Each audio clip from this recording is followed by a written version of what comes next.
me gusta más bacteriología. Kasi aceita, je maar assistir também. Kom je wat bacteriën bij de microscoop en dat trek je naar op je aankomen en kera assim. A mim da Joel hospital sempre tem.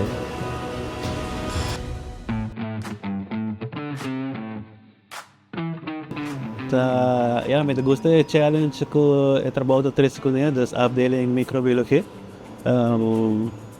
Afdeling microbiologia está consiste de 3 departamentos, tá bacteriologia, serologia e molecular. E pode 3 departamentos na aqui, dus está detectar bactérias, vírus e parasitos. Eu vi a bactéria antes não está tunava klachten que com ela.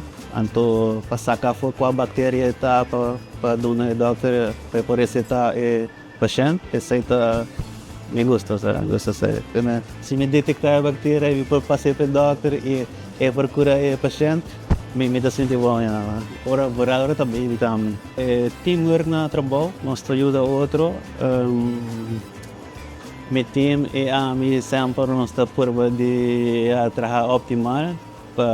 E sacar resultado não mais ali e a esfera também tem virado duche nós põe pouco música e assim ele não que man outra sério e toch ontem que ele também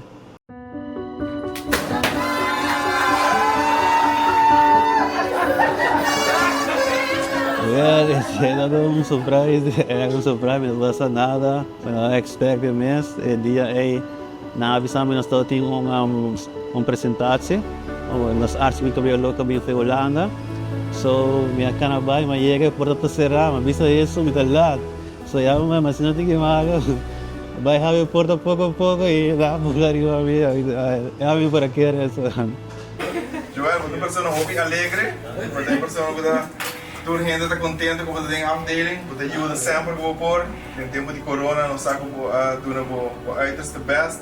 Você é um team player, você go de extra mile, você tem um talento e assim agora nominado a sua colega e nós estamos muito contentes com vir nosso empregado de Luna.